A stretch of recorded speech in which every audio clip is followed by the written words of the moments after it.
ये जो फली है हमारी गर्मियों में फलती है, मतलब बहुत तेज़ गर्मी भी नहीं होनी चाहिए और बहुत तेज़ ठंड भी नहीं होना चाहिए। और ये अभी कुछ दिन और भी अगर आप चाहें तो इसे बड़ा कर सकते हैं और काफ़ी दिनों तक के आप इन बीजों को स्टोर करके रख सकते हैं और समय समय पर जब भी आपका मन करे इन्हें बिल्कुल बॉईल करके खा सकते हैं।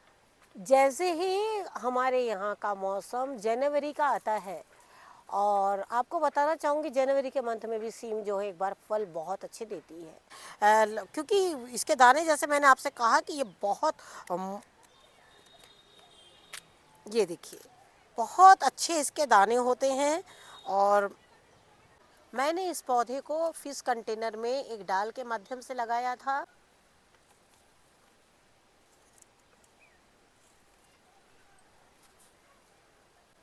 नमस्कार दोस्तों, स्वागत है आपका हमारे इस यूट्यूब चैनल में। दोस्तों, आज हम फिर से एक छोटी सी हार्वेस्टिंग के ही माध्यम से आप लोगों के साथ में कुछ बातें हो जाएगी। लेकिन जैसे आप देख रहे हैं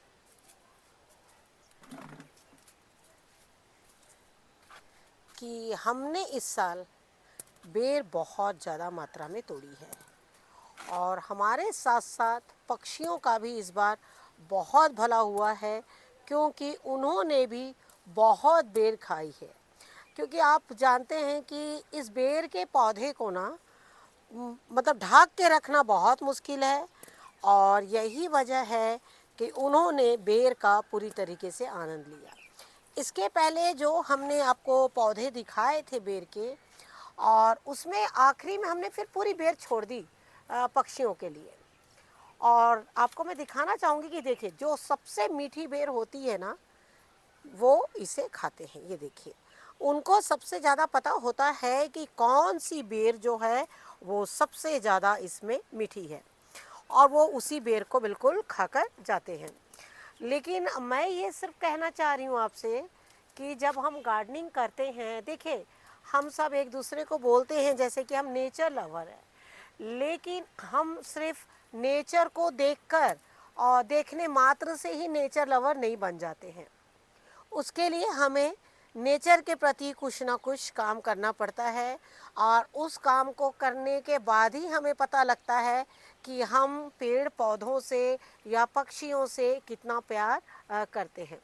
कई बार तो कुछ फलों को हम ढक कर भी रखते हैं, लेकिन कुछ फलों को हमें ऐसे भी छोड़ना पड़ता है जिससे कि वो आराम से खाए। और आप देख सकते हैं, ये देखिए, ये बंद गोभी का पौधा है, और ये देखिए उन्होंने किस तरह से खा के बिल्कुल गिराया है, और बेर का कलर आप देख सकते हैं कि कितना अच्छा है। और साथ ही आपसे कहना चाहेंगे कि आप देख रहे हैं कि आज हमने गोभी के पौधे की कुछ मिट्टियाँ देखिए यहाँ से वहाँ तक हमने सुखा रखी है, क्योंकि हमने इसमें लगातार खाद डाली है ग्रीन पत्तों की, और उसके बाद हमने इसे बिल्कुल सुखा के रखा है। और सुखा के रखने के बाद जैसे कि अब मुझे कम से कम 8 से 10 दिन हो गया है इनमें एक बार खाद डालकर। अब इसे मैं बिल्कुल गीला करके और सुबह के टाइम में खाद डालूँगी। सबसे पहले तो मैं आपको एक चीज़ बताना चाहूँगी, पानी देने का समय। पानी देने का समय ठंड के दिनों में आप कोशिश करिए कि पौधे में सुबह के टाइम पर पानी डालिए, जिस समय सूर्य की रोशनी रहती है। साथ ही आपसे, जैसे हमने आपसे कहा कि पानी को डालने का जो टाइम है ना, वो आप सुबह का रखिए। ठंड के दिनों में रात के टाइम पर काफ़ी ओस होती है, और उस ओस के वजह से क्या होता है, जो आपके पौधे हैं ना, रात को और भी ठंडे हो जाते हैं। तो आपको क्या करना है, अगर आप इन पौधों में पानी डालें तो जब सुबह सूर्य की रोशनी होती है उस समय आप इनमें पानी डालेंगे, आप देखिएगा इन पौधों को ना बहुत फ़ायदा मिलेगा। जैसे ही कहा जाता है कि जिस समय ठंड के दिनों में आप देखते होंगे कि सुबह सुबह जब आप आएंगे तो इनमें पूरे जो हैं इनके ऊपर में ओस रहती है, और ओस से जो इनकी बूंदें टपकती रहती है। इस तरीके से जब दिन के 10 बजते हैं तो 10 बजे करीबन जो वो ओस है वो निकल जाती है, और वो निकलने के बाद में आप इसमें पानी डालिएगा तो धूप में दोनों पौधे जो है वो सनलाइट से अपना काम भी करेंगे और साथ में इनको जो हमने पानी दिया है उसका भी फ़ायदा होगा। इसके पहले आपने देखा कि हमने मक्कों की हार्वेस्टिंग करी है और अब आपको बताना चाहूँगी कि ये जो मक्के हैं आप देख सकते हैं फिर से तेज़ी से इनका ग्रोथ होने लगा है। कारण कि हमने जिस तरीके से इनमें लगातार पानी डाला, जैसे ही मैंने यहाँ से एक मक्के का पौधा यहाँ से निकाला था और अब देख सकते हैं आप कि ये मक्के किस तरीके से बढ़ रहे हैं। जल्द ही हम ऐसा वीडियो शेयर करेंगे जिसमें मक्के के बारे में बताएंगे कि आप अब मक्के लगा सकते हैं और मक्के लगाने के बाद में आप देखिएगा कि गर्मी आने से पहले पहले आपको कुछ मक्के जो है वो बिल्कुल मिल जाएंगे। साथ ही मैं आपसे कहना चाहूँगी जिनके पास भी मोरिंगा के पौधे हैं अब उनको बिल्कुल भी पत्ते भी ना तोड़ें, डालों को ना तोड़ें, ना ही उनकी प्रूनिंग करें, क्योंकि अब इसमें फूल आने का टाइम जो है वो चालू हो गया है। और ये देखिए मैंने इसे डालों से ही लगाया था और डाल से ही लगा एक फिश कंटेनर में लगाया है और अब आप देख रहे हैं कि इसमें लताएं बहुत ज़्यादा हुई है और साथ में पूरे फूल आ गए हैं। जैसे हमारे यहाँ कहा जाता है कि जब सरस्वती पूजा आती है और सरस्वती पूजा के टाइम पर इनके जो है वो फूल बनने शुरू हो जाते हैं। ये वाला जो मोरिंगा है हमारा, ये मोरिंगा साल में सिर्फ एक बार फल देता है। और आप देख रहे हैं ना कि ये मोरिंगा की फलियाँ कितनी अच्छी, काफ़ी हाइट में, इसलिए आप लोग को थोड़ा पतली नज़र आ रही होगी, लेकिन ये काफ़ी अच्छी मोटी हो गई है, बिल्कुल हार्वेस्टिंग के लायक हो गई है ऊपर में। लेकिन इसकी डालों में फूल भी बहुत अच्छे आ रहे हैं। अगर मोरिंगा के लिए सबसे अच्छा महीना यही होता है पतझड़ का मौसम, बसंत का मौसम, जब बहुत सारे पॉलिनेटर्स आते हैं और इनका पॉलिनेशन ना बहुत आराम से होता है। बहुत तेज़ गर्मी में भी इनका पॉलिनेशन नहीं होता, उसकी वजह से क्या होते हैं, फूल जो है वो झड़ जाते हैं। इसके पहले हमने वीडियो के माध्यम से बताया था आप लोगों को कि मोरिंगा के पौधे में आपको क्या काम करना है जिससे बहुत अच्छे फल जो है वो बने। हमने अभी भी जो पुरानी तोरई है उसको हमने नहीं फेंका है और हम उसमें से लगातार इसी तरीके से फल ले रहे हैं। जैसे ये बड़ी हो जाती हैं तो इनमें फल मक्खी डंक मार देती है। लेकिन एक चीज़ आपको बताना चाहूँगी, अगर आपके पास छोटा पौधा है, अगर आपके लिए पॉसिबल है तो आप इसको अभी भी नेट पहना देंगे ना तो फल मक्खी बिल्कुल डंक जो है वो नहीं मार पाएगी और बहुत अच्छे से तोरइयाँ निकलेगी। जैसे कि आपको बताना चाहूँगी इसके अंदर जितनी भी तोरइयाँ जो जड़ में होती है उनको फल मक्खी नहीं खा पा रही है और मैंने देखा कि मैं काफ़ी बड़ी बड़ी तोरइयाँ जो है वो ले रही हूँ।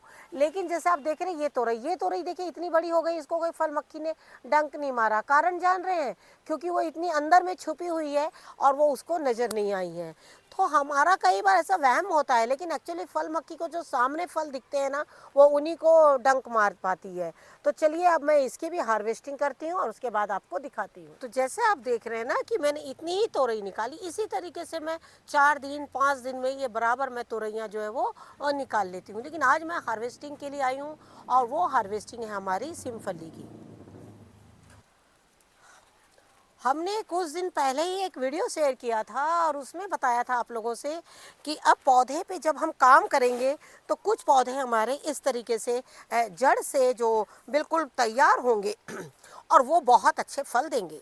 और आप देख सकते हैं कि किस तरीके से बहुत अच्छी फलियां इनमें नीचे नीचे आई हुई है।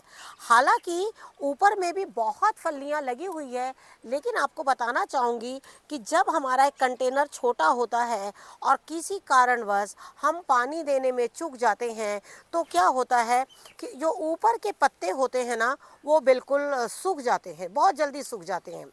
और इसीलिए इस साल जो हमसे गलती हुई है, देखिए गार्डनिंग करते करते ना कई बार हम बहुत सी गलतियां करते हैं। जैसे इस बार मैंने इसे हाइट पे ले गई थी क्योंकि बहुत नीचे नीचे सभी पौधे हो जाते हैं, तो क्या होता है कि सभी पौधों को मैनेज करना बहुत मुश्किल होता है। लेकिन इसकी हाइट थोड़ी मेरी हाइट से थोड़ा ज़्यादा हो गई थी, तो उसमें क्या हुआ कि मेरा हाथ जो है नहीं जा पाता और उसमें क्या होता हार्वेस्टिंग भी नहीं हो पाती है। और यही वजह है कि अब मैं अगली बार इसको कम से कम 7 फुट का ही रखूँगी, 7 फुट से ज़्यादा की हाइट जो है उसे नहीं दूँगी। और आपको बताना चाहूँगी कि बहुत सारी सीम जो है वो देखिए बिल्कुल इस तरीके से फली हुई है। हाल ही में हमने इस पे वीडियो शेयर किया था आप लोगों के साथ में, अगर आपने वो खाद डाली होगी, अब खाद डालने के बाद में सीम के पौधे के साथ क्या होता है कि आपको ना लगातार उसकी मिट्टी में ना मॉइस्चर बना के रखना बहुत ज़रूरी है। अगर आप उन्हें गीला रखेंगे ना कंटेनर को, आपकी सीम फली जो है वो बहुत अच्छी फलेगी। जैसे आप देख रहे हैं, बिल्कुल ये देखिए किस तरीके से लगी हुई है। अब इसमें क्या करूँगी, मैं नीचे नीचे बीजों के लिए बिल्कुल छोड़ूंगी। कम से कम 5 से 6 सीम जो है वो इसमें से मुझे पकाना बहुत ज़्यादा ज़रूरी है। और अब ये सारी सीम ये देखिए जो बड़ी हो गई हैं, इनमें जो काफ़ी मैच्योर है ये दोनों फलियाँ, तो इसको मैं इसमें छोड़ दूँगी। जितनी भी हाइट में जो सीम गई है उनमें सब में बीज हो गए हैं और बहुत ज़्यादा बीज की मात्रा इसमें है। और इसमें ये देखिए ये जो बड़ी सीम है, अब इसको छोड़ दूंगी बीजों के लिए, क्योंकि बीज बनाना बहुत ज़्यादा ज़रूरी है। जो हमसे हो सकता है, जिन बीजों को हम बिल्कुल तैयार कर सकते हैं, उनको तो आपको अपने पौधे में बिल्कुल छोड़ना चाहिए। थोड़ा ज़्यादा मात्रा में, थोड़ी ज़्यादा मात्रा में छोड़ना क्यों है बीजों को, क्योंकि कई बार क्या होता है कि हम कई बार कई बीजों को कम छोड़ते हैं। इस बार कैसे हुआ कि जैसे हमने बीज रखे थे और भी हमारे पास कई वैरायटीज़ की सीम थी, लेकिन कुछ वैरायटीज़ ऐसी होती है ना जो जल्दी ख़राब हो जाती हैं, तो उनके जो बीज हैं वो नहीं निकले, और निकले भी तो बारिश में गल गए। और इसी बात को ध्यान में रखते हुए मैं हमेशा बीज को ज़्यादा मात्रा में बिल्कुल तैयार करती हूँ। जैसे आप देख रहे हैं ना, ये देखिए ये वाला बंच भी जो है वो बीजों के लिए तैयार हो रहा है। लेकिन अब आपको मैं दिखाती हूँ जो ऊपर से जो सारी सीम तोड़ के मैं आपको दिखाती हूँ कि कितनी मात्रा में जो सीम हमारी हुई है। जब हम बीज लगाने आते हैं और कई बार बहुत सारे बीज हाथ में रह जाते हैं, और उसमें क्या होता है कि हम नहीं लगा पाते हैं बीजों को, और फिर हमें क्या होता है कि इसी तरीके से गार्डन में ही बीजों को छोड़कर जाना पड़ता है।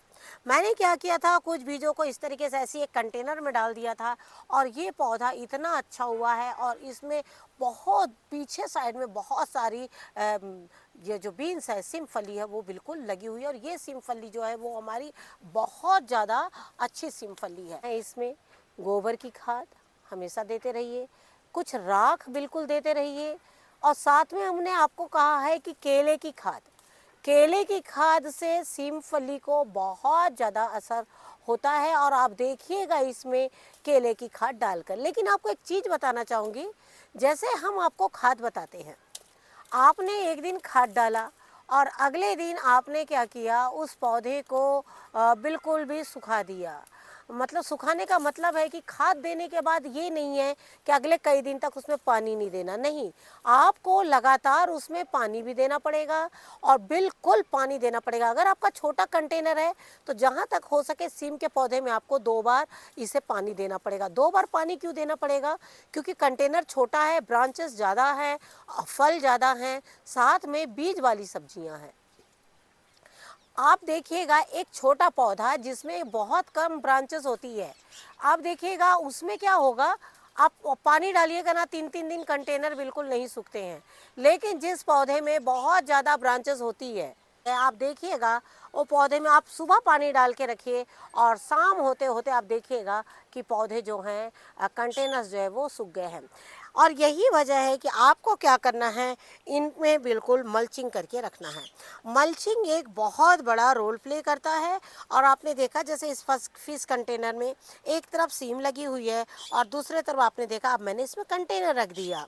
कंटेनर्स ऐसे कंटेनर्स रख दिए हैं जिसको छांव की ज़रूरत होगी, और ये सब्जियां हमें मार्च और अप्रैल तक के देंगी। तो अब जो भी आपको नई चीज़ें लगानी, जैसे आप धनिया लगाना चाहें, आप साग लगाना चाहें, तो देखिए हम सीम के कंटेनर में अब जो है वो नहीं लगा सकते, क्योंकि उसकी जड़ें बहुत ज़्यादा हो गई हैं। अब हम उसमें कुछ भी लगाएंगे तो वो चीज़ें तैयार नहीं होगी। तो मैंने क्या किया है, जनरली इनको एक साइड में बिल्कुल करके जड़ों को, और देखिए जैसे इसके 2 पौधे, एक यहाँ पर है, एक साइड में यहाँ पर है, और बीच में देखिए इस तरह से कंटेनर रख दिया है। पौधों को ऐसा नहीं कि ऑक्सीजन नहीं मिलेगी, वो बराबर उस तरीके जितनी जगह यहाँ हमने खाली छोड़ी है वहाँ से वो बराबर ऑक्सीजन ले लेंगे। और साथ में एक कंटेनर ऐसा रख दिया है जिससे वहाँ फल भी बहुत अच्छे से तैयार हमारे होते चले जाएंगे सीम में। अगर आप इन महीने में, जनवरी के मंथ में, सीम के फली का ध्यान अगर आप रख लेंगे, जितनी भी हमने खाद बताई आपको, राख, केले, गोबर की खाद, सरसों खली, अगर आप इनको डालते चले जाएंगे तो आपके पौधों से ये इस तरीके से नई नई ब्रांचेस निकलती चली जाएगी और आपकी फलियां इतनी ही आपके नीचे ही नीचे इतनी होने चली जाएगी कि आप देखिएगा कि आपको ये फली जो है वो बिल्कुल मार्च और अप्रैल तक ये फलियां बिल्कुल देते चले जाएंगे। अब आपको बता रही हूँ मैं कि हमारा अगला मौसम गर्मी का है। अब गर्मी के मौसम में क्या होगा, मैं इन बेलों को नहीं निकालूंगी, बेलों को इसी तरीके से अभी बिल्कुल मैं रखूंगी, क्योंकि सब्जियों का ऐसा होता है कि जब दो सीजन मिलते हैं तो सब्जियां हमारी ना बहुत मुश्किल हो जाती है घर में या बाज़ार में मिलना। तो हमें क्या करना है, थोड़ी थोड़ी इनमें से इसी तरीके से सब्जी लेते चले जाना है और साथ में इसी तरीके से बीजों को भी बिल्कुल बनाते चले जाना है। चलिए अब आपके कुछ सवालों के जवाब भी दे देते हैं। जैसे आपका एक सवाल आया है कि आपने इस सीम के बीज कहाँ से मंगवाए, तो देखिए ये तो एक्चुअली मैंने अपने गांव से मंगवाया था इन बीजों को, क्योंकि आप तो जानते हैं गांव में बस इसी तरह से पेड़ पौधों को छोड़ दिया जाता है आखिरी में और उसी में बीज जो है वो बन जाते हैं। लेकिन साथ ही आपको ये बोलना चाहूँगी, आपको ऑनलाइन मिल जाएगी, ऑनलाइन भी अगर आप सर्च करिएगा ना तो ये बीज शायद ये इस सिम के बीज मिल जाएंगे। लाल सिम में दो तरह की बीज होती है, एक ये चौड़ी वाली होती है और एक पतली वाली भी लाल सिम होती है ना, तो उसमें बकायदा दिखाया जाता है, तो वहाँ से भी आपको मिल जाएंगे। आपका अगला सवाल है मिर्च को लेकर कि आपके मिर्च के पौधे नहीं बढ़ रहे हैं, तो आपको मैं बिल्कुल अच्छी तरीके से दिखाना चाहूँगी। आप ध्यान से देखिए, ये जो कंटेनर आप देख रहे हैं किस तरीके से बिल्कुल सूखा हुआ है, आप देख रहे हैं ना। आपको मिर्च की जो कंटेनर्स है ना उसको समय समय पर इस तरीके से बिल्कुल सुखाना है। अगर आप हर समय सीम के कंटेनर्स को चिपचिपा और गीला रखेंगे ना तो आपके सीम का ग्रोथ बहुत अच्छा नहीं होगा। तो आपको क्या करना है, समय समय पर ना इन्हें बिल्कुल इस तरीके से सुखाना है और सुखाने के बाद में जब मिट्टी सूख जाए उस दिन हल्की सी मिट्टी को, ऊपर ऊपर की मिट्टी को लेना, हाँ, नीचे की ज़्यादा मिट्टी को गोड़ाई नहीं करना, हल्की हल्की मिट्टी को गोड़ाई करना है। और गोड़ाई करने के बाद में हमने तो दो तीन तरह की खादें बताई हैं आपको कि किस तरीके से डालना है। और आप ऐसा करिए, आपके अगर आप इस तरीके से मिट्टी को सुखाते हैं और अगर आप खाद भी डालते हैं, और कौन सी खाद डालते हैं तो मैं नहीं आपने मुझे नहीं बताया है, लेकिन आपको पता है ज़्यादातर मैं तो बिल्कुल देसी गोबर की, सरसों खली यही सब डालती हूँ। तो आपको साथ ही बताना चाहूँगी इनका जो ग्रोथ है ना अब इसमें बहुत ज़्यादा अच्छा होगा। तो आप क्या करिए, इन्हें इस तरीके से खाद डालिए। अभी आपको मैंने दिखाया जैसे कि आपको किस तरीके से मिट्टी को बिल्कुल सुखाना है, और आप देख रहे हैं मैंने भी बिल्कुल सुखा रखा है मिट्टी को, क्योंकि आगे आने वाला समय जैसे मैंने आपसे कहा कि बहुत अच्छा बिल्कुल मिर्च के पौधों का ग्रोथ होगा। और ये देखिए इस तरीके से खाद को भिगा रखा है, इसमें गोबर है, सरसों की खली है।